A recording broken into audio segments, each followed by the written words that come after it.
আজকে আমরা সরল সুদ বা সিম্পল ইন্টারেস্ট থেকে কিছু অঙ্ক করব। দেখো, এই চ্যাপ্টারটা শুরু করার আগে কয়েকটা টার্ম আমরা জেনে নিই। সুদ বা আই, ইন্টারেস্ট, এগুলো একটু টার্মগুলো মাথায় রাখতে হবে। যে আই ইকুয়ালস টু, এখানে আমরা ইন্টারেস্ট বা সুদ, আর equals to rate of interest বা সুদের হার। এরপরে থাকছে T, T equals to time বা সময়। আর থাকছে পি, পি মানে হচ্ছে আসল। আর এ হচ্ছে সুদ প্লাস আসল বা সুদাসল বলতে পারি বা সবৃদ্ধি মূল বলতে পারি। এই কয়েকটা জিনিস আমাদের মাথায় রাখতে হবে। আর একটা সূত্র মাথায় রাখবে যে আই মানে সুদ equals to P into T into R percent. পার্সেন্টটাকে আমি আর বাই 100 হিসেবে লিখব। That is P T R by 100। I equals to P T R by 100, মানে সুদ ইকুয়ালস টু আসল গুণিত সময় গুণিত সুদের হার। এবারে এসব নিয়ে একটু চলো প্রবলেম কিভাবে থাকে সেগুলো দেখা যাক। দেখো, এখান থেকে আরও কিছু জিনিস তৈরি করা যেতে পারে।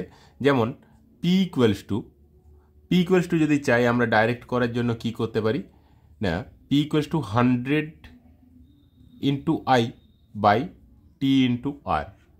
আবার আর ইকুয়ালস টু যদি জানতে চাই তাহলে কি করতে পারি, 100 আই বাই পি ইন্টু টি। আবার টি ইকুয়ালস টু যদি জানতে চাই সেক্ষেত্রেও 100 আই বাই পি ইন্টু আর। তো এইখান থেকে সবগুলো আসছে সূত্রগুলো, কিন্তু আমরা একটু অন্যভাবেই করব। সূত্র এত না করেও করা যেতে পারে। যখন সূত্র ছাড়া হবে না তখন দেখব, কিন্তু অঙ্কে চলো, অঙ্কে যাওয়া যাক, তাহলে কীভাবে হচ্ছে দেখা যাবে। দেখো, ফার্স্ট অঙ্কটা কি বলেছে, 2500 টাকা 4 বছরের সুদ 500 টাকা হলে সুদের হার কত। তাহলে 2500 টাকার 4 বছরের সুদ, এখানে আমরা যদি সূত্র হিসেবে করি কি করব, কি চেয়েছে সুদের হার, মানে আর ইকুয়ালস টু বের করতে হবে। তাহলে আর ইকুয়ালস টু কত হয়ে যাবে, 100 আই বাই পি ইন্টু টি। সূত্র অনুযায়ী, আমি আগে সূত্র অনুযায়ী করছি, তারপরে আর একটু অন্যভাবে করব, দেখো কোনটা ভালো লাগে। তো এখানে আই কত দেওয়া আছে, 100 ইন্টু আই দেওয়া আছে দেখো 500 বাই পি দেওয়া আছে কত 2500 আসলটা, আর টাইম দেওয়া আছে 4 বছর। তাহলে এখান থেকে আমি 0 0 কেটে দিলাম, 5 25-এ, সরি 5 5-এ, তাহলে 5 4-এ 20, 20 5-এ, তাহলে আর ইকুয়ালস টু কত পেলাম, 5%। দ্যাট ইজ অপশান সি হয়ে যাবে অ্যান্সার। এবারে আমি একটু অন্যভাবে করব।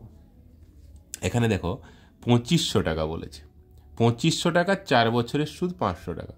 আমাকে কি বের করতে হবে, সুদের হার। সুদের হার মানে আমার 100 টাকার 1 বছরের সুদ কত।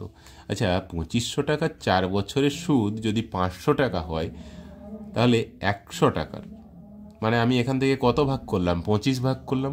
100 টাকার 4 বছরের সুদ কত হবে, একে যখন 25 দিয়ে ভাগ করেছি আমি একেও 25 দিয়ে ভাগ করব, 20 টাকা হচ্ছে। তাহলে 100 টাকার 4 বছরের সুদ যদি 20 টাকা হয়, 100 টাকার 1 বছরের সুদ কত হবে, 20/4, 5 টাকা। ডাইরেক্ট আমি অ্যান্সার পেলাম। তাহলে আমি ডাইরেক্ট এভাবেও করতে পারি যে 500 টাকা যদি সুদ হয় 2500 টাকার, মানে 100-র 25 গুণ, তাহলে নিচে 25 গুণ করলাম, আর এটা 4 বছর, 1 বছরের আমার চাই, তাহলে নিচে 4 গুণ করলাম, মানে 25 4-এ 100 দিয়ে ডাইরেক্ট ভাগ করে দিলাম, ডাইরেক্ট অ্যান্সার পেলাম। কী করলাম বুঝতে হবে, যদি না পারো আবার বলছি। 2500টাকে আমি 100-এ নামাবো, তার জন্য কি করতে হচ্ছে, 25 দিয়ে ভাগ করতে হচ্ছে। তো একে যখন 25 দিয়ে ভাগ করছি, 100 টাকার সুদ নিশ্চয়ই কম হবে। কত কম হবে, একে 25 দিয়ে ভাগ করলে একেও 25 দিয়ে ভাগ করলাম, তাহলে পেলাম কত, 20। আবার 100 টাকার 4 বছরের সুদ যদি 20 হয়, আমার 1 বছরের সুদ চাই, তবে না সুদের হার পাবো। সুদের হার মানে কি, 100 টাকার 1 বছরের সুদ। তাহলে 100 টাকার 1 বছরের সুদ 20/4, দ্যাট ইজ 5 টাকা। নেক্সট আরেকটা দেখো এইভাবে, বার্ষিক কত হারে 15,000 টাকার 3 বছরের সুদ 5400 টাকা হবে? আমি যদি ডাইরেক্ট করি কিভাবে করব? 5400 টাকা 15,000 টাকার 3 বছরের সুদ। তাহলে এখানেকে আমি 100 করতে হলে কত দিয়ে ভাগ করতে হচ্ছে? 150 দিয়ে ভাগ করতে হচ্ছে। আমি সুদটাকেও 150 দিয়ে ভাগ করলাম। এখানে 3 বছরের সুদ আছে, তাহলে এটাকে 1 বছরের করতে হবে। তাহলে নিচে আবার 3 গুণ করে দিলাম, মানে টোটালটাকে 150 গুণিত 3 দিয়ে ভাগ করলাম। 0 0 কেটে দাও। 15, 3 45, 9 0, 6 3 12, 12%। আমি এখানে কোনো সূত্র ইউজ করলাম? কোনো সূত্রের দরকার হলো না। কি করলাম তাহলে আবার একটু ভেঙে বলে দিই। 15,000 টাকার 3 বছরের সুদ 5400 টাকা। তাহলে 15,000 টাকার যদি 3 বছরের সুদ 5400 টাকা হয়, তাহলে 100 টাকা 3 বছরের সুদ কত হবে? আমি একে যখন 150 দিয়ে ভাগ করেছি, 5400 টাকাও 150 দিয়ে ভাগ করব। এবারে 100 টাকার 3 বছরের সুদ পেলাম। এটা আমার চাই কি? সুদের হার, তার মানে 1 বছরের সুদ চাই। তাহলে 1 বছরের সুদ মানে এখানেও আবার আরও কম হবে, তাহলে নিচে আরও 3 গুণ করা হবে। মানে এটা দিয়ে ভাগ করলাম, আবার 3 দিয়ে ভাগ করলাম, দিয়ে কাটাকাটি করলে আসছিল কত? 12। অপশান ডি হয়ে যাবে অ্যান্সার। নেক্সট দেখো, বার্ষিক 5% হারে কত বছরের 1100 টাকার সবৃদ্ধি মূল 1320 টাকা হবে? সবৃদ্ধি মূল মানে সুদ প্লাস আসল, মানে 1100 টাকায় 1320 টাকা হয়েছে। দ্যাট মিনস কত টাকা বেড়েছে? 1320 মাইনাস 1100, 220 টাকা বেড়েছে। তার মানে 1100 টাকায় কত বছরে 5% হারে 220 টাকা সুদ পেয়েছে, সেটা যদি আমরা বের করি তাহলেই পেয়ে যাব। আচ্ছা, 1100 টাকার 5% হারে যদি সুদ পাওয়া যায়, তাহলে 1100 টাকায় প্রত্যেক বছরে আমি কত টাকা সুদ পাচ্ছি? 1100 টাকায় 5% হারে সুদ পেলে আমি প্রত্যেক বছর সুদ কত পাচ্ছি? 0 0 0 0 কেটে দিলাম, 55 টাকা সুদ পাচ্ছি। আর এখানে টোটাল সুদ কত পেয়েছি? 220 টাকা। তাহলে প্রত্যেক বছর যদি 55 টাকা সুদ পাই, 220 টাকা সুদ আমি কত বছরে পাবো? 220/55, দ্যাট ইজ 4 বছরে। আমার অ্যান্সার হয়ে যাবে অপশান ডি 4। কি করলাম তাহলে?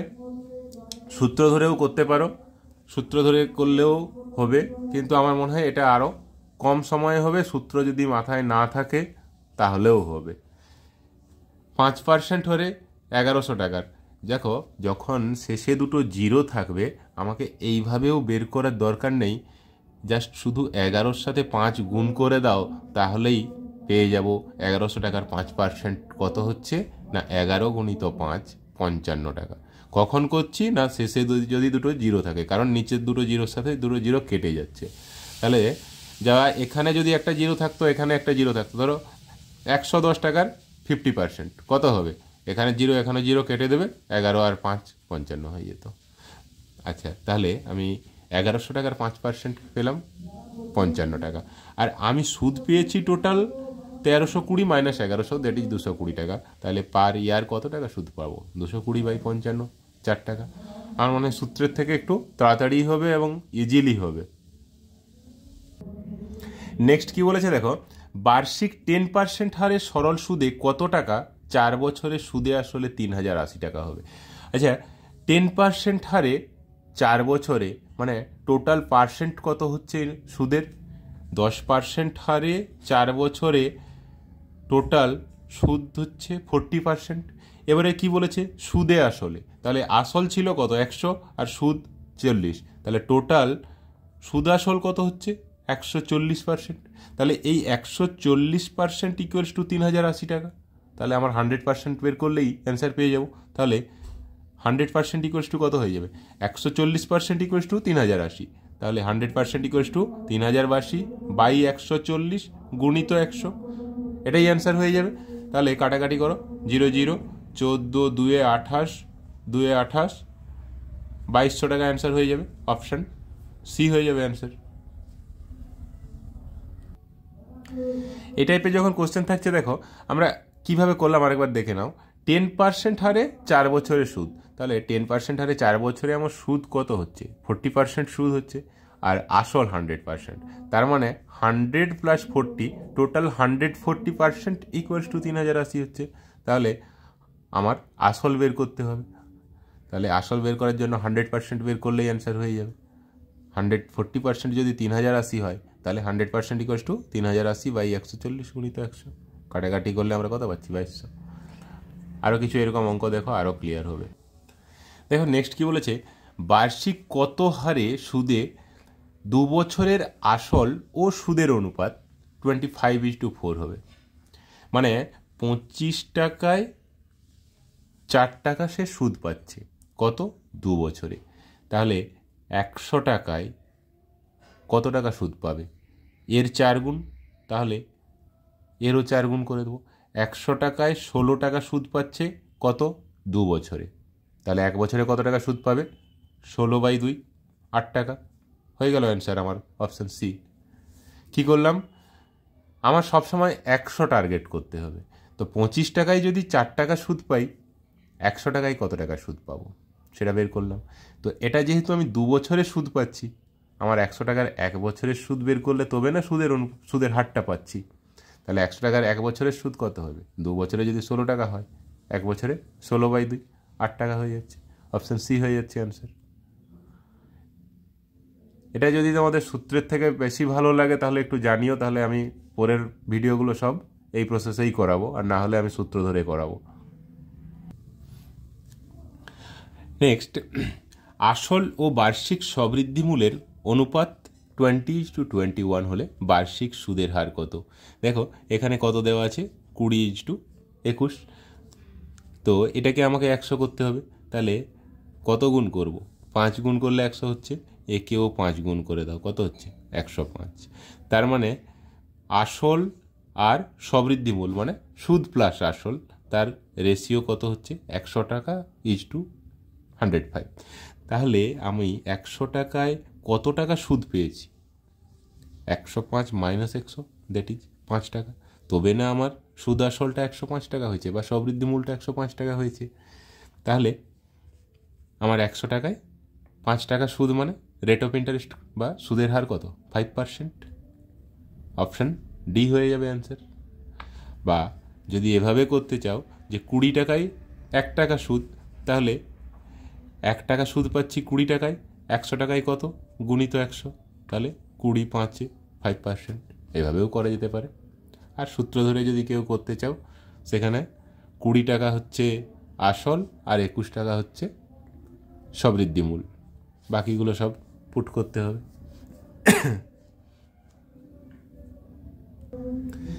6,535 টাকার 10% হারে 6 বছরের সুদ কত? এখানেও আমি সূত্র ইউজ করব না। কেন করব? 6,535 টাকার 10% হারে 6 বছর মানে টোটাল সুদ কত পাচ্ছে? 10 × 6, দ্যাট ইজ 60%। তাহলে এইটার 60% বের করলে ডাইরেক্ট অ্যান্সার পেয়ে যাচ্ছি। তাহলে আমি কেন শুধু শুধু সূত্র ব্যবহার করতে যাব? তাহলে 0 0 কেটে দাও। 5 2 5 1 3 0 7 2 3, তাহলে 1307 গুণিত 3, 13 3 3921। অপশান বি হয়ে যাবে অ্যান্সার। সীতা একটি ব্যাংকে কিছু টাকা 5.25% সরল সুদ হারে রাখলেন। যদি 2 বছর পর সীতা সরল সুদ বাবদ 840 টাকা পান, তবে সীতা কত টাকা ব্যাংকে জমা রেখেছেন? দেখো 5.25% এই ইন্টারেস্টে উনি 2 বছর রেখেছেন। তাহলে 2 বছরে উনি টোটাল ইন্টারেস্ট কত পেয়েছেন? 2 × 5.25%। এত টাকা, এত পার্সেন্ট উনি সুদ পেয়েছেন 2 বছরে। তাহলে এটা ইকুয়ালস টু কত হচ্ছে? 10.5%। তাহলে এই 10.5% ইকুয়ালস টু 840 টাকা, কারণ উনি 2 বছরে সুদ পেয়েছেন 840 টাকা। তাহলে 10.5% যদি 840 টাকা হয়, তাহলে আমার আসলটা বের করতে হবে, মানে 100% বের করতে হবে। তাহলে 100% ইকুয়ালস টু কত হবে? এইটা বাই 10.5 ইন্টু 100। পয়েন্ট তোলার জন্য আমি ওপরে একটা 0।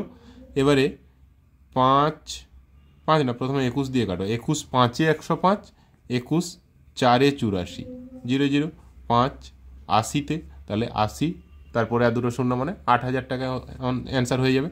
অপশান এ হয়ে যাবে অ্যান্সার। কী করলাম আরেকবার বলে দিই, যেহেতু 2 বছর 5.25% সুদে টাকা রাখা হয়েছিল, তাহলে 2 বছরে উনি টোটাল সুদ পেয়েছেন 2 × 5.25%, দ্যাট ইজ 10.5%। তাহলে 10.5% ইকুয়ালস টু 840। তাহলে 100% ইকুয়ালস টু কত বের করলেই আমরা অ্যান্সার পেয়ে যাচ্ছি। নেক্সট দেখো, অনিল বার্ষিক 9% হারে 3 বছরের জন্য কিছু টাকা বিনিয়োগ করে সুদে আসলে 19,050 টাকা পেল। সে কত টাকা বিনিয়োগ করেছিল? আচ্ছা দেখো, 9% হারে 3 বছরের জন্য বিনিয়োগ করেছিল, তার মানে সে 9% হারে 3 বছরে টোটাল সুদ পেয়েছে 9 × 3 = 27%। আর অরিজিনাল কত? 100%। তাহলে যখন এখানে কি বলেছে, সুদ আসলে 19,050 টাকা, তাহলে সুদ আসলে ওর পার্সেন্টেজ কত হচ্ছে? 100 + 27, দ্যাট ইজ 127%। 3 বছরে সে সুদ পেয়েছে 27% আর ওর আসল 100%। তাহলে সুদ আসলে হচ্ছে টোটাল 100 + 27, দ্যাট ইজ 127%। আর এই 127% ইকুয়ালস টু 19,050 টাকা। তাহলে 100% ইকুয়ালস টু যদি আমি বের করি, তাহলেই আমরা বুঝতে পারবো কত টাকা উনি বিনিয়োগ করেছিলেন, মানে আসল কত সেটা। তাহলে এইটা বাই 127 × 100, এটা ইকুয়ালস টু 100%। তাহলে দেখো 127 কিন্তু একটা প্রাইম নাম্বার, তাহলে 127 দিয়ে ডাইরেক্ট আমাকে এটাকে কাটতে হবে। 127 একে 127, তার মানে 60, 63, 63, 5, 635। 127 5-এ 635 হয়ে যাচ্ছে, তারপরে আরেকটা জিরো বসিয়ে দাও। তাহলে 150-এর পরে দুটো জিরো, মানে 15,000 টাকা হয়ে যাচ্ছে অ্যান্সার। অপশান সি হয়ে যাবে অ্যান্সার। কী করলাম আবার দেখে বলে দিচ্ছি, 9% হারে 3 বছরে সুদ কত পাচ্ছে? 9 × 3 = 27%। যেহেতু এখানে সুদে আসলে 19,050 টাকা, আমার 100% ছিল অরিজিনাল বা আসলটা, তাহলে আসল 100% আর সুদ 27%, টোটাল হয়ে গেল 127%। তো ওই 127% ইকুয়ালস টু যদি 19,050 টাকা হয়, তাহলে 100% ইকুয়ালস টু বের করলেই আমরা অরিজিনাল বা আসল কত পেয়ে যাচ্ছি। 15,000 টাকা আমরা অ্যান্সার পেলাম। নেক্সট চলো, 1 টাকার 4 বছরের সুদ 0.40 টাকা হিসেবে 450 টাকা 2 বছরের সুদ কত হবে? আচ্ছা, 1 টাকা মানে আমার 100 পয়সায় 4 বছরে সুদ পাচ্ছি 40 পয়সা। 4 বছরে 40 পয়সা, তাহলে প্রত্যেক বছর কত পাচ্ছি? 10 পয়সা। কত টাকায়? না, টাকায় নয়, 100 পয়সায়। তো 100 পয়সায় যদি 10 পয়সা সুদ পাই প্রত্যেক বছর, তাহলে রেট অফ ইন্টারেস্ট আমি কি বলতে পারি? 10%। কারণ 100 টাকায় আমি 1 বছরে 10 পয়সা সুদ পাচ্ছি, বা 100 টাকায় 10 টাকা, 100 পয়সায় 10 পয়সা, যাই হোক, তাহলে 100য় 10 পাচ্ছি 1 বছরে, তার মানে 10%। এবারে এত টাকা হিসেবে 450 টাকা 2 বছরের সুদ কত হবে? আচ্ছা, 2 বছরে 10% মানে 2 বছরে 20% সুদ পাবো। তাহলে 450 টাকার 20% সুদ কত হবে? 450 × 20/100, দ্যাট ইজ 0,000, 45 × 2 = 90 টাকা। অপশান এ হয়ে যাবে অ্যান্সার।